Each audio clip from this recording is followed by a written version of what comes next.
Durante los peores años de la dictadura, a pesar del peligro, algunas madres y abuelas comenzaron a reclamar ante la Casa de Gobierno por sus hijos y nietos desaparecidos. Decidieron llamarlas las locas de Plaza de Mayo. Nosotros solamente queremos saber dónde están nuestros hijos, vivos o muertos. Angustia porque no sabemos si están enfermos, si tienen frío, si tienen hambre, no sabemos nada. Y desesperación, Señor, porque ya no sabemos a quién recurrir. Consulados, embajadas, ministerios, iglesias. Todas partes se nos han cerrado, todas partes se nos han cerrado las puertas. Por eso les rogamos a ustedes, son nuestra última esperanza. Por favor, ayúdennos, por favor, son nuestra última esperanza. Mi hija estaba embarazada de 5 meses cuando se la llevaron. Mi nieto tiene que haber nacido en agosto del año pasado. Hasta ahora no he podido saber nada. ¿Por qué no nos dicen a nosotros si están vivos, si están muertos? ¿Por qué no nos dicen? Y le buscamos eso nada más. Que nos respondan, nada más, después nos retiramos. Pero mientras sea desaparecido, no puede tener ningún tratamiento especial. Es una incógnita, es un desaparecido. Identidad, no está. Ni muerto ni vivo, está desaparecido. Cuando ya se avecinaba todo este terrorismo de Estado y empezaron a no llegar a su casa los hijos, las hijas, cada madre, cada familia empezó una búsqueda en soledad.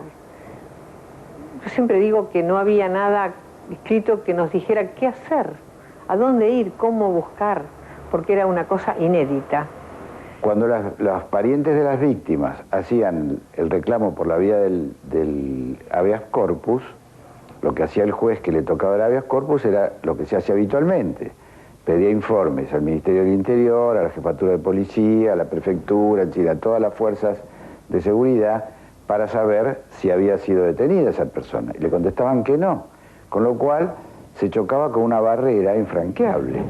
Porque creemos en el derecho y porque afirmamos que su vigencia se manifiesta, actualiza y libre en un poder judicial rojo, sabio e independiente, el proceso de reorganización nacional se ha impuesto como uno de los objetivos esenciales y prioritarios la consolidación de una justicia asentada en las bases sólidas de nuestros principios constitucionales que celosamente han buscado preservar los magistrados argentinos en el cumplimiento de sus mandatos esenciales. Por aquellos días, la jerarquía de la Iglesia como institución decidió aceptar la barbarie y acompañar a sus autores.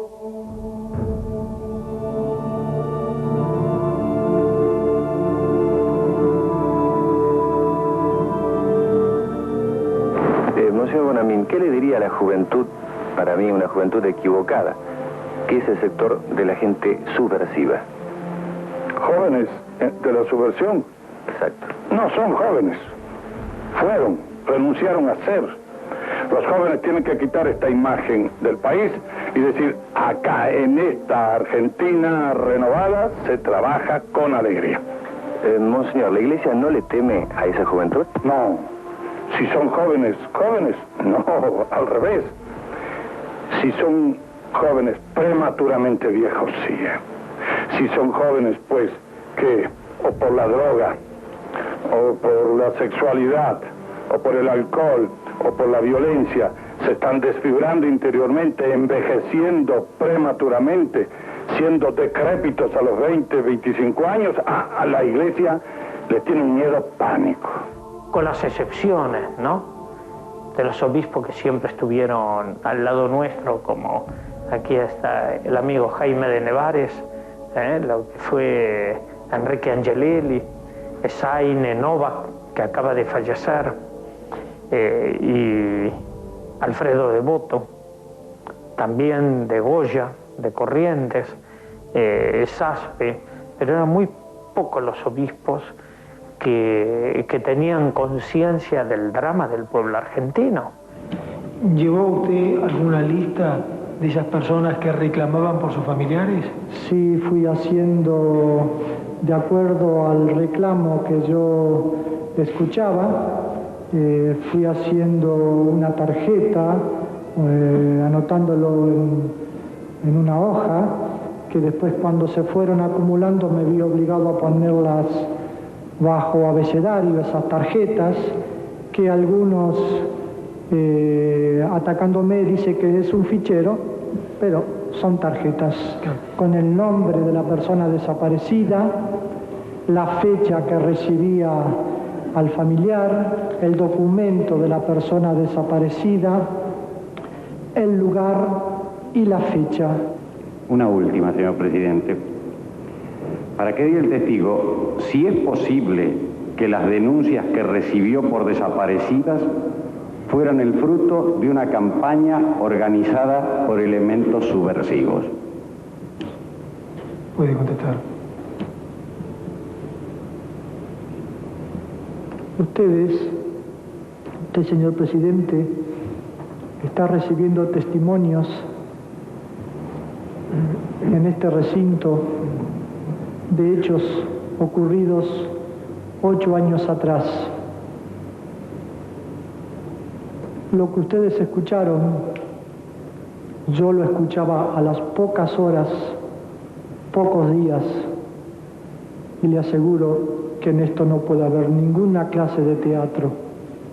La Iglesia pide los perdones, yo no perdono, no soy Dios para perdonar, yo sé que se lo perdone Dios, porque yo no. El testigo expresó que cuando encontró gente armada en su estudio, él dijo: ¿quiénes son ustedes? ¿Son ladrones? Mi pregunta es, ¿qué lo hizo sospechar de que podría tratarse de otra razón la presencia de esos individuos en su estudio? ¿Puede contestar? Sí, al principio me dijeron policía, manos arriba, pero cuando he visto que me robaban todo lo que tenía, supuse que eran ladrones. Silencio en la sala. Todo lo que había ahí dentro del campo de concentración era choreado, era robado. Los libros, los muebles, la ropa. A mí en particular, como yo soy físico y tengo conocimiento de electrónica, a mí me utilizaban para reparar las cosas que se afanaban, todo lo que se robaba en los procedimientos, televisores, centros musicales, grabadores, etc. Como si la voluntad de Dios quisiera demostrar sobre estas tierras de cuánto es capaz el ejército argentino cuando lucha por la libertad, la paz y la justicia para su pueblo. De todos los campos de concentración, la ESMA presentó características muy particulares. La historia terrible de la Escuela Mecánica de la Armada es precisamente la historia de más de 5.000 argentinos que pasaron por ahí, la inmensa mayoría hacia una muerte ignota en los vuelos, ¿no es cierto?, sobre el Atlántico, y de un puñado que sobrevivió, 60, 70, en fin, varían los números respecto de los que sobrevivieron. Ahí tuve contacto con otros secuestrados que me dijeron: mirá, acá tenemos posibilidad de trabajar, trata de mostrarte bien, trata de arreglarte, nosotros te vamos a prestar ropa linda. Yo estaba con un pantalón, yo había bajado 12 kilos y tenía el mismo pantalón con el que había caído, y una polera prestada, y entonces mis compañeras me decían que me iban a prestar ropa, que yo tratara de arreglarme, que a los marinos les gustaba que nosotras nos mostráramos femeninas y arregladitas. Uno nunca terminaba de saber qué es lo que los marinos esperaban de uno. O sea, qué era esto de esta presión constante para que cambies las conductas, para que te recuperes, como decían ellos, ¿no? O sea, era muy fuerte la presión para, no sé si para agradarlos en el sentido en que uno quiere agradar en la vida normal, pero sí para que estuvieran conformes con uno, ¿no? Mi trabajo allí, éramos un grupo formado éramos todos secuestrados. Entonces había un arquitecto, un maestro mayor de obra, otros chicos que hacían de albañiles, otro que era carpintero, y yo hacía la parte administrativa, es decir, por mis manos pasaban las boletas de arena, cal, ladrillos. Yo tenía que llevar como la administración de las entradas y las salidas. Desde allí lo que hacían era refaccionar las viviendas que habían robado a la gente que habían secuestrado, y bueno, las refaccionaban y las vendían, ¿no?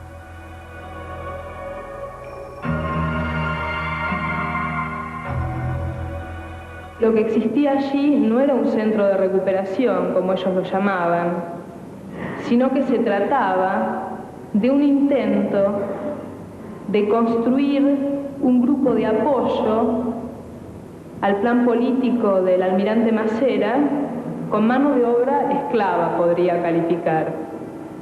¿Usted sabe en qué consistía ese proyecto político? ¿Se le informó en ese lugar? ¿Tomó conocimiento de alguna manera? Sí, el almirante Masera quería vincularse a la socialdemocracia europea.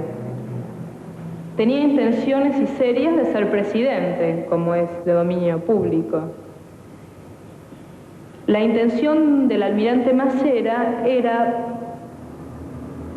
para decirlo en buen criollo, él quería ser otro Perón.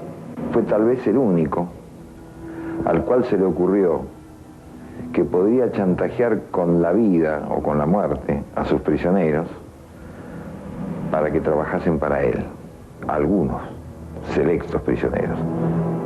La pecera tenía que seleccionar notas, hacer recorte de revistas y armar un archivo, ¿no? Ese era mi trabajo específico. De pronto traían una grabación de una conversación telefónica que habían hecho a través de haber pinchado algún teléfono y que de pronto había que escuchar y pasar a máquina, ¿no? E inclusive había hasta pinchaduras de teléfonos que tenían otros objetivos que no tenían nada que ver con detener a un militante, sino con hacer espionaje en otras áreas, digamos, como por ejemplo espionajes por intereses de los marinos, que tendrían que ver con negocios o con asuntos como ha tenido el mismo Masera, con asuntos, digamos, de su vida privada y sus relaciones no legales. Masera tenía intelectuales como asesores, que le escribían las cosas y más o menos le ordenaban la perspectiva cultural política. Por ejemplo, en ciertas conferencias Masera habla de la era moderna, no habla de posmodernidad porque en ese momento no se usaba esa palabra, pero de la fragmentación de las imágenes, del rol de la televisión. Cada vez que se ha intentado acallar la prensa o amansar la prensa, no se ha herido un sector, se ha lastimado a la República, creada al abrigo terminante de una exigencia que definió su identidad para siempre. Hoy la Armada quiere festejar el Día del Periodista con ustedes, porque también la prensa argentina nació con la patria y ustedes son sus herederos. Hablaba de la triple revolución de Marx, Freud y Einstein, o sea, tres judíos que había revolucionado, ¿no?, el saber por las buenas, pero que había que tener mucho cuidado con eso, no exagerar, etcétera. Hablaba, por ejemplo, en la conferencia que yo comenté, trata del amor. Masera daba conferencias sobre el amor, sobre el hombre sensorial, sobre los alucinógenos, sobre la cultura de la juventud, etcétera. Era un hombre de cultura, o sea que tenía lugares de la cultura donde él iba a hacer su prédica. Por supuesto, esa era la Argentina de esa época. El país estaba ahogándose en una tempestad de sangre inocente y por eso evitamos lastimarlo más y cuidamos nuestros actos y cuidamos nuestras palabras para que no hubiera acusaciones, ni excesos, ni revanchas. Se había hecho costumbre entre los torturadores, después de una jornada de trabajo, que su trabajo era secuestrar y torturar gente, llamar a un grupo de secuestrados de estos que habían sido incorporados como fuerza de trabajo, mano de obra esclava. Vos estabas a punto de irte a dormir y venía un verde, un guardia, y te decía, bueno, vestite que vas a salir. Y vos sabías que te tenías que vestir.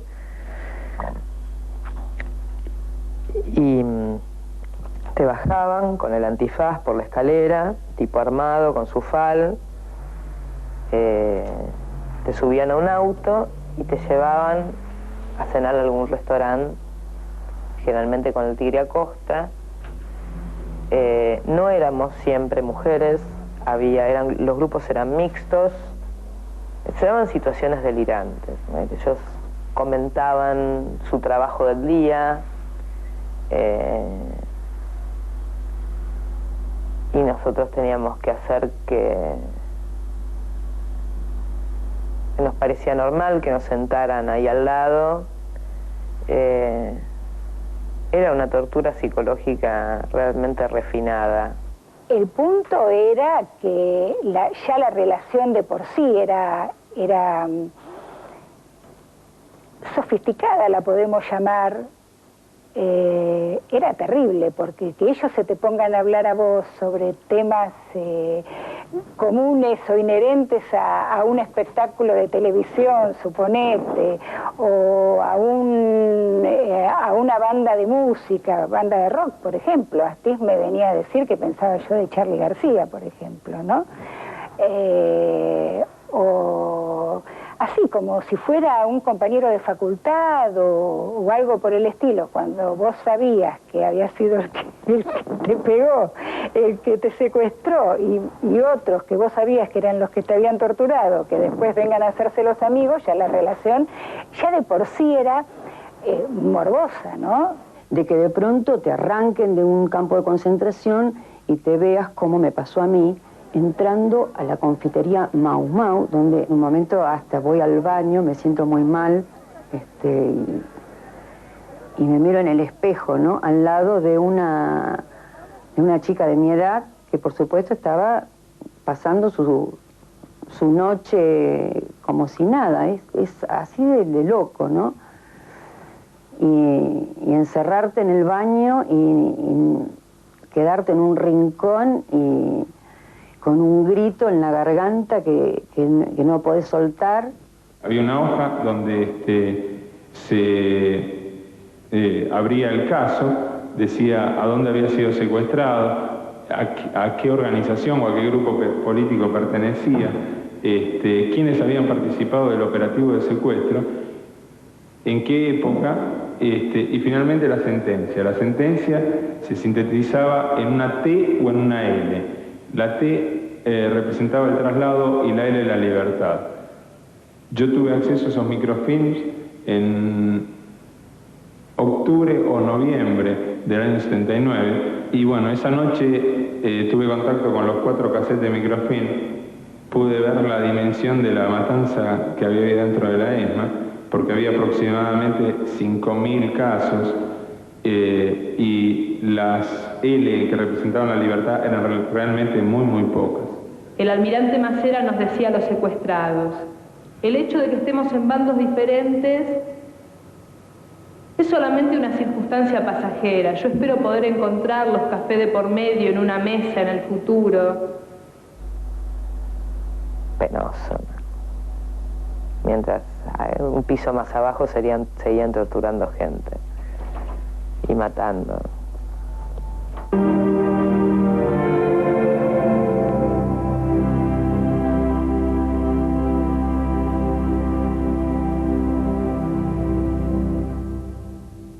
Los Chicago del Chapu Noción y van por los Detroit de...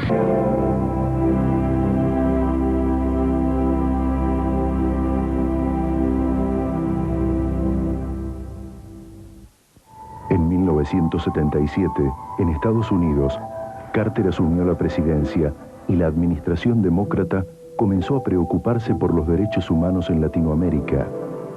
Entonces, enviaron a Patricia Terian a la Argentina.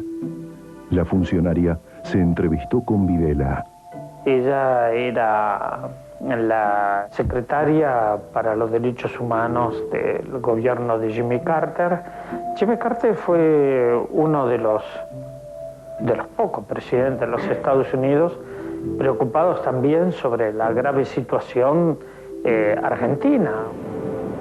The information from Argentina was that huge numbers of Argentine citizens were disappearing from their homes, from their offices, from their schools, from the streets, from their automobiles, that they were not accounted for, though being taken by the state, that a number of people were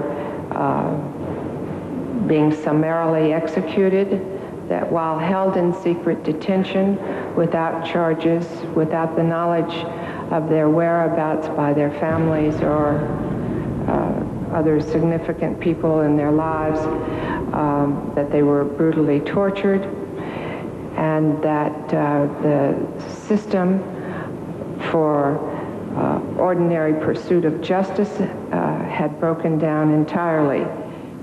Señor fiscal, ¿alguna pregunta? Sí, señor presidente.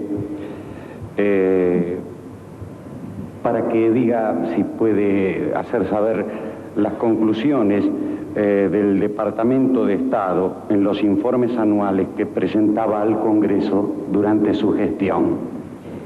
The conclusion was quite clear that Argentina's government was a gross and consistent violator of the internationally recognized rights of men. Para combatir la pésima imagen internacional, los dictadores organizaron un mundial de fútbol.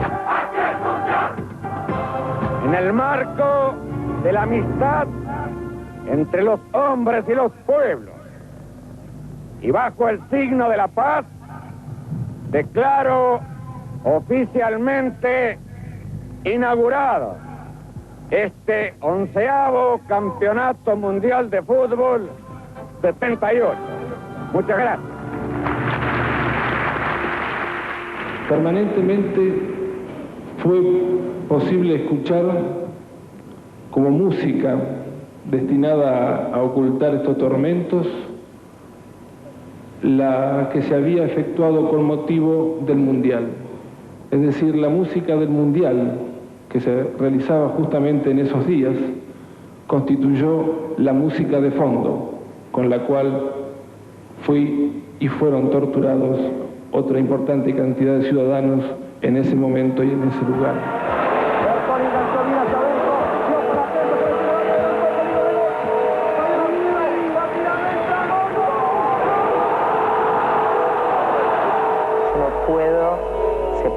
El fútbol de este delirio del Mundial 78. Vos imaginate que nosotros escuchábamos al Gordo Muñoz y escuchábamos cómo la voz del Gordo Muñoz tapaba los gritos de los torturados. La Copa del Mundo para Argentina fue un compromiso que en su momento adquirió el país y que en estos momentos lo está cumpliendo. Pero por sobre todas las cosas es un hecho también político, porque queremos que todos los pueblos del mundo conozcan cómo somos los argentinos.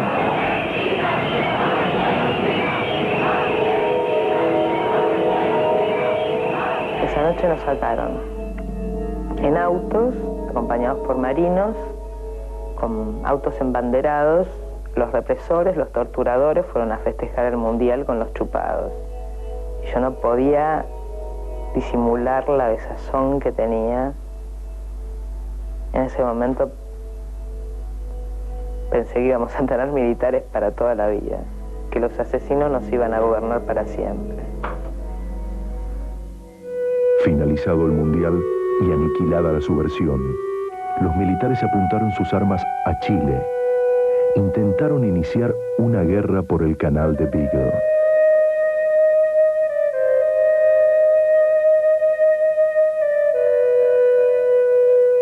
Otro proyecto que hubo en algún momento en la isla y que muestra el grado de locura que tenían los marinos fue que aproximadamente en abril nos dicen que había que hacer plata chilena. O sea que había que falsificar dinero chileno. Nos dijeron que hiciéramos un presupuesto, que eso era orden del COARA. El COARA es el Comando Armada Argentina, y que era una operación secreta que no lo tenía que saber nadie. Fundamental, o sea, por suerte la operación fundamentalmente, o sea, la dejaron de lado porque dicen que no podían conseguir el papel, pero creo fundamentalmente que nadie garantizaba de que de ese hecho nosotros quedáramos vivos. Pero una oportuna mediación papal, representada por el cardenal Zamoré, dejó a los dictadores sin guerra.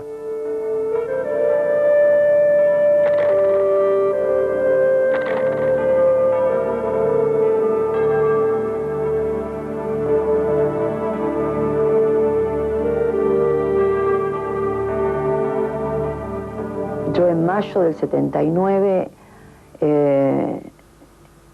me dejan en la casa de mi familia, ya en forma definitiva, a fines de mayo, principios de junio. Permanezco en libertad vigilada y de pronto me iban a buscar y me llevaban para interrogarme, lo cual era terrible porque, bueno, uno trataba de hacer una vida más o menos normal para poder recuperarse y para poder continuar viviendo, pero cada vez que ocurría esto no solamente era terrible porque era incierto lo que iba a ocurrir, sino que también para mi familia era una angustia, porque siempre en el fondo, por más que uno niegue, ¿no?, también hay un registro de que todo es posible, ¿no? Y es posible también que uno no vuelva. Me llevan a mi casa y me dejan en mi casa y me dicen, mañana te venimos a buscar. Dice, si querés, no te vamos a dejar una guardia acá en la puerta. Así que si querés puedes escaparte. Pero, eso sí, si te escapas, ocupate de llevarte a toda la familia. Porque si no, los reventamos a todos. A mí me insistían mucho con una hermana mía para que la iban a llevar a la ESMA. Siempre, por supuesto, busqué todos los medios para justificar que era inútil llevarla. Además, mi hermana estaba embarazada. Y bueno, con esto, por suerte, nunca ocurrió. Pero bueno, esto era un recurso que ellos usaban, es tener de rehén a las familias. Las familias nuestras eran rehenes, ¿no? La Comisión Interamericana de Derechos Humanos visitó la Argentina en el 79. Cientos de personas dieron testimonio de lo que sucedía en el país. Las conclusiones de esta comisión fueron eclipsadas por un nuevo triunfo deportivo, el Mundial Juvenil de Japón.